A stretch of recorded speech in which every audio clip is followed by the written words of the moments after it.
kasih kebudayaan itu bah, bagaimana sudah tahu, aku dikasih tahu oleh email tadi. Oh itu. Nah, dijelaskan lagi mengulang, telingaku sakit. Nah, beliau inilah kan dapat berkahan. Sehingga dengan yang mungkin besok pagi ada kegiatan. Nah, monggo bah, mudah-mudahan. Apa saya suruh ngomong? Teman-teman ini dikasih berkah dari kedatangan Allah. Assalamualaikum warahmatullahi wabarakatuh. Waalaikumsalam warahmatullahi wabarakatuh. Salatu wassalamu ala Rasulillah wa ala alihi washabihi wa mawala amma ba'd. Para sahabat, saya menjadi kaya sekarang ini. Jadi kalau jenengan hanya bertambah sahabat seekor Zawawi Imron, sekarang tapi saya sudah punya teman ini hampir 100 orang. Kaya saya. Jadi saya itu ya kata orang aneh, dan sunahnya nggak aneh mungkin setengah gila. Jadi potongannya memang potongan agak jentrik, ya, agak akal-akalan, agak nakal, bahkan agak abal-abal.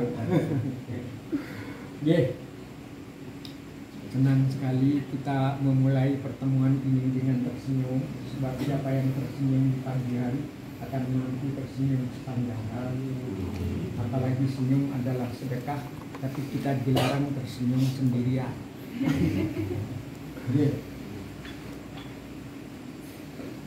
Minumnya apa? Tapi anunya sedikit, kalau ada Tropicana Slim.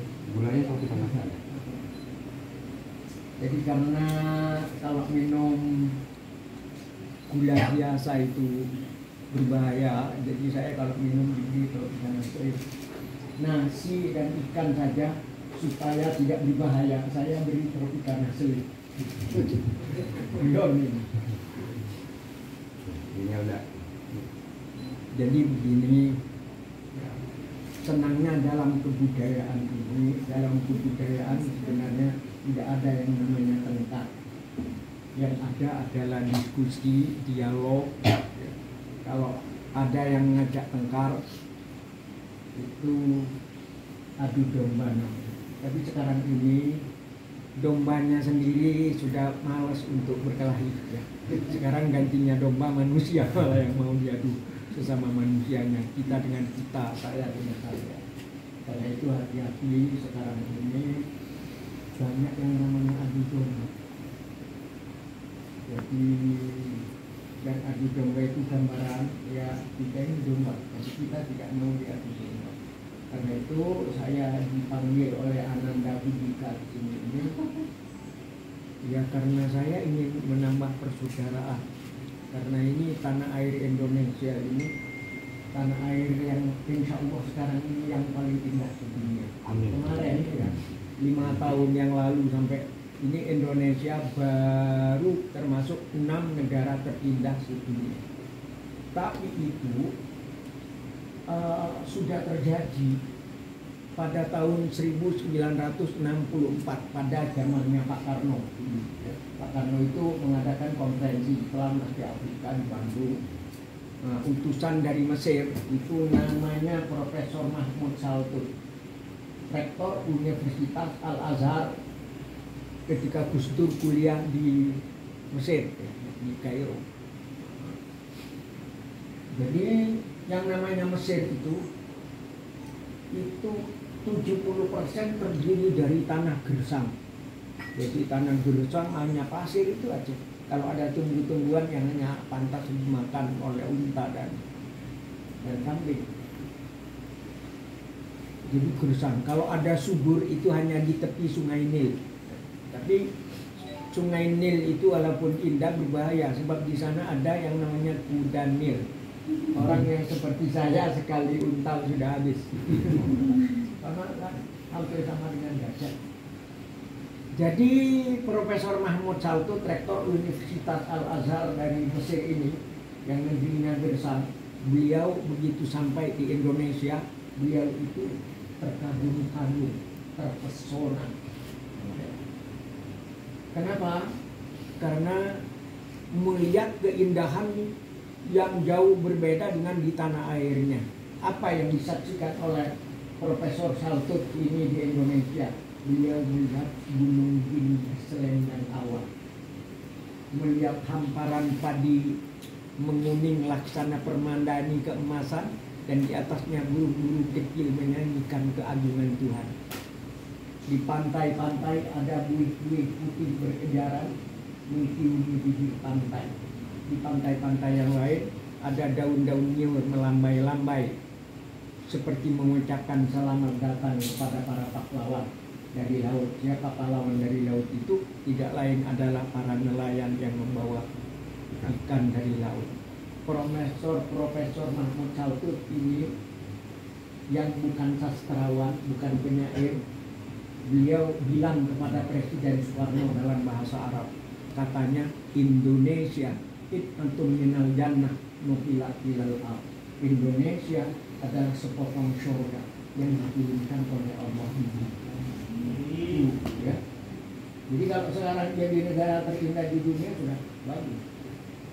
Nah, beberapa tahun sesudah itu ada penyanyi yang nenek moyangnya dari Tuban kita sini yang menyanyi, orang bilang tanah kita tanah surga, tongkat kayu dan batu jadi tanaman. Orang bilang tanah kita tanah surga, tongkat kayu dan batu jadi tanaman. Jadi tanah surga. Jadi dari mau kemana saja, ya, itu akan terasa indah. Jadi itu kesan. Nah, jadi sekarang bagaimana rumusnya kalau Indonesia ini subur, ya subur. Kata Pak Karno, ijo royo-royo, subur kang sarwa tinandur, murah kang sarwa tinuku. Itu Pak Karno yang katakan. Kemudian subur, makmur dan indah. Jadi negara yang subur, makmur dan indah, kalau ingin tetap subur, makmur dan indah, harus diurus oleh hati yang indah dan budi pekerti yang indah. Jadi kalau tanah airnya saja yang subur, makmur dan indah, tapi diurus oleh hati yang indah-indah dan akhlak yang tidak indah, bisa dirusak negeri ini. Ya, bisa dirusak. Sebab orang pintar pun bukan jaminan dia bisa mengamankan negara kalau hatinya tidak indah. Nah itu makanya zaman dulu, zaman Pak Karno, saya tahun 51 sampai 57 sekolah itu 6 tahun, itu ada pelajaran namanya budi pekerti. Ya, itu bagaimana menghadapi orang tua. Ya bagus orang dulu, sampai ada kata-kata dulu ini hormat kepada orang tua itu dengan kata-kata buah mentimun, buah labu, buah yang merah namanya sana.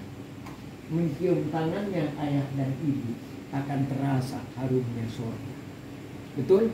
Betul. Iya, kita belajar menghormati guru supaya ilmu kita menjadi ilmu yang bermanfaat untuk nusa, bangsa dan tanah. Jadi saya ingin menyampaikan, mengurus desa, mengurus kabupaten, mengurus apa saja, mengurus sekolah, mengurus rumah, butuh hati yang indah dan budi pekerti yang indah. Jadi kalau Fidika ini hatinya tidak bersih, tidak indah, ya kotor melulu di depan. Itu pentingnya hati yang bersih dan indah. Kalau hati bersih dan indah, itu namanya, ya, menurut Lamongan dulu, Lamongan. Di Lamongan ini ada seorang wali dulu, waliullah namanya Sunan Derajat. Beliau ngendika, dadiya sira wong sing isa rumangsa, aja dadi wong sing rumangsa isa. Jadilah kamu orang yang bisa merasa, jangan menjadi orang yang merasa bisa. Jadi kalau diurus oleh orang yang bisa merasa. Orang yang bisa merasa itu orang yang rendah hati, ya. Orang yang rendah hati. Kalau merasa bisa, ya kadang-kadang mentang-mentang sok merasa bisa, padahal sebenarnya setelah diserahkan nggak bisa begitu. Kita perlu, ya, hati yang bersih. Kata orang Jawa itu hati yang bersih. Wisol mongso, kata orang Madura ate sesoklah, hati yang bersih. Kata orang Bugis ati makin nong, hati yang bersinar.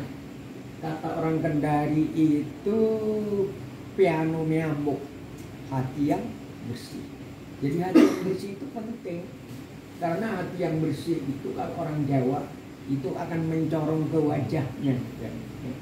Akan mencorong ke wajahnya. Kalau hatinya bersih itu akan mencorong ke wajahnya, walaupun dia seorang petani, walaupun dia seorang pemanjat legen, apa legennya, bukan tuannya, kalau tuannya kan mabuk, Betul.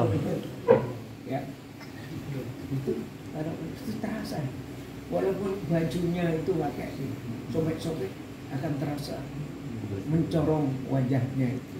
Matanya teduh menyenangkan orang yang bertemu. Jadi tidak perlu ganteng-ganteng, benar lah. Ya biasalah, hidung resek-resek masuk saya. Yang penting hati siap bersaudara dengan siapa. Itu menjadi sangat penting. Sebab dari hati yang bersih itu sumbernya jenengan semua mendapatkan kebahagiaan. Kalau hidup walaupun duit banyak, tapi tidak bahagia, buat apa? Sedih terus, susah terus, seolah-olah hari esok itu gelap. Karena apa? Karena hati tidak bersih. Tapi kalau hati bersih luar biasa. Ya, cuma walaupun uang sedikit, tapi jangan sedikit-sedikit benar. Susah juga. Beli rokok ya janganlah. Oke. Tapi ya, walaupun tidak banyak, cukup dimakan sehari-hari, tapi hati bersih, senang. Sebab orang yang hatinya bersih itu bahagia, senang. Keluar dari rumahnya melihat burung terbang, itu didoakan burung itu, semoga burung yang sendirian itu segera ketemu dengan kekasih. Senang. Kemudian berangkat lagi lebih jauh sedikit, ketemu dengan bakul bakso, didoakan, ya Allah, semoga bakul bakso ini jalannya malam ini, semoga agar dia bisa memberi makan kepada putra putrinya dan keluarganya, termasuk SPP anaknya. Ya Allah, kemudian ketemu dengan beca, didoakan, ya Allah, semoga tukang beca ini segera dapat menumpang supaya bisa masuk. Itu rasa persaudaraan dengan siapapun. Ini Bung Karno dulu menyebut ini marhainisme, marhain, kesenangan pada wong cilik. Pada wong cilik jangan diremehkan wong cilik, karena tegaknya negara ini karena ada wong cilik petani. Coba lah, nggak ada buruh yang ibu-ibu yang nanam apa itu, nanam padi itu dari mana? Walaupun bisa tumbuh padi, kalau tidak ada ibu, kemudian tidak ada buruh campur.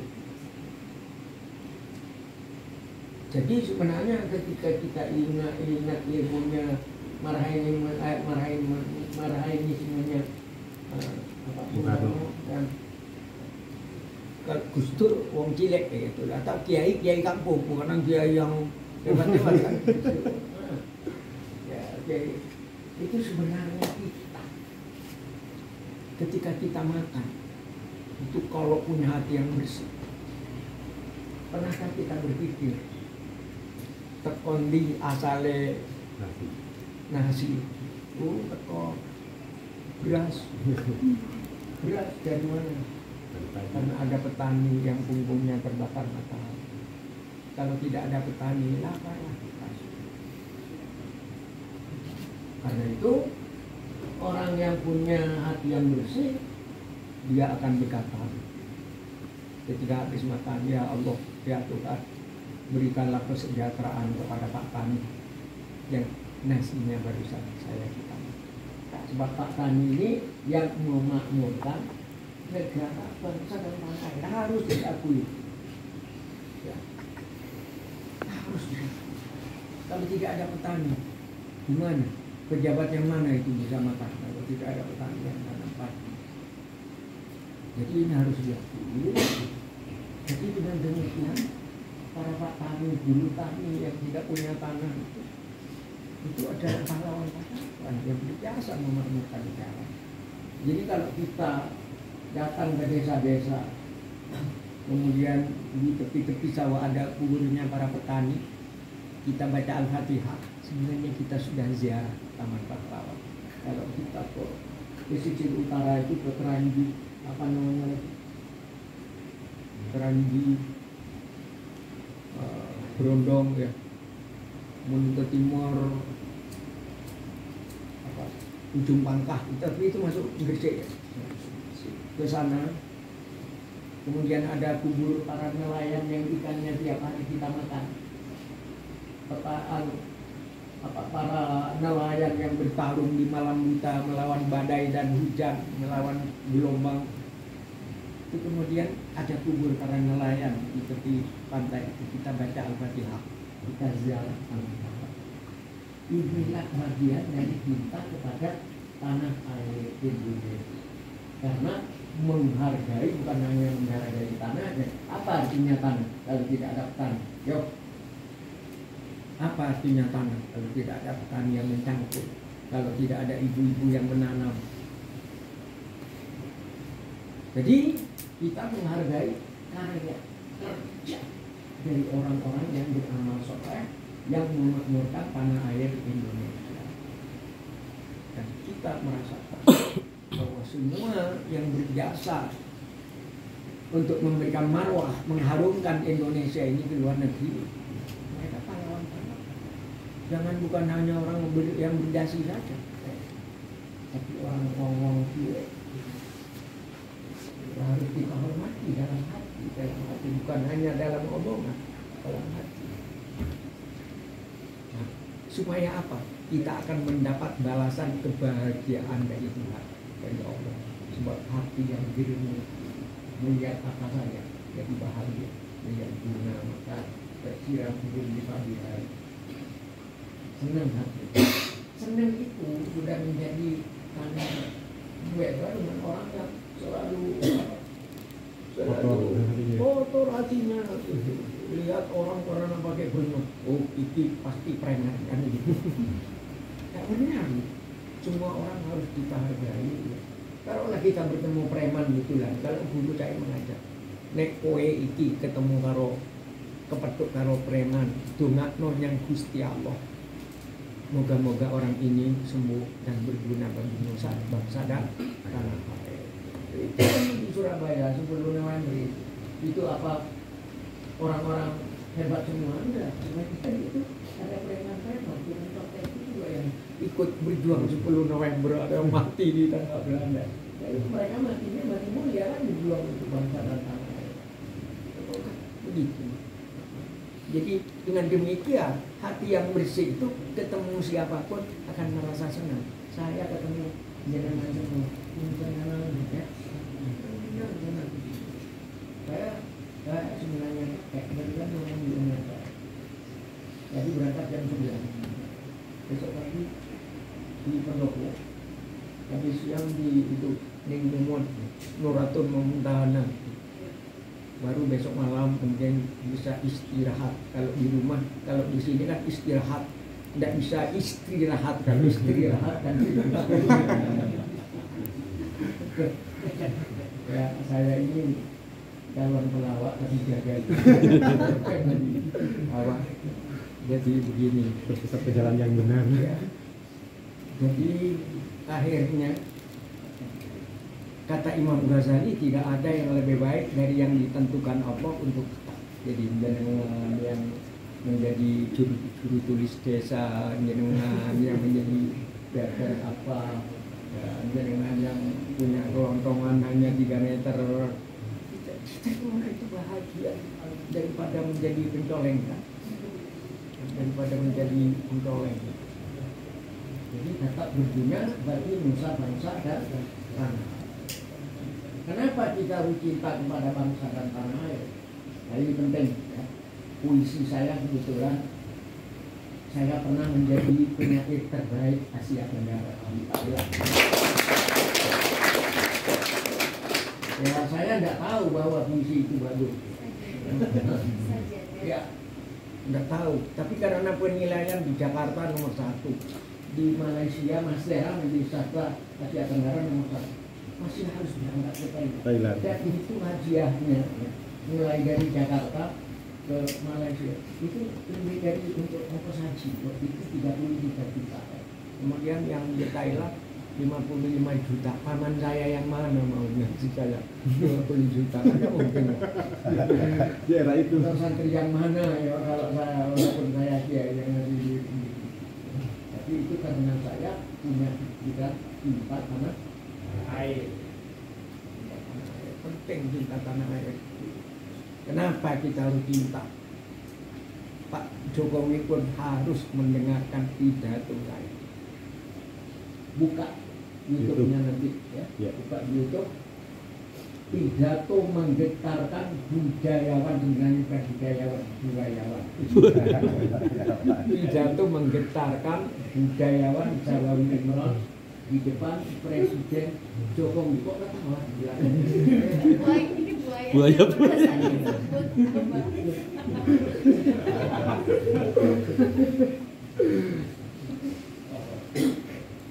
Ini mana minumnya nanti saya? Saya minum dulu ya. Belum pasti.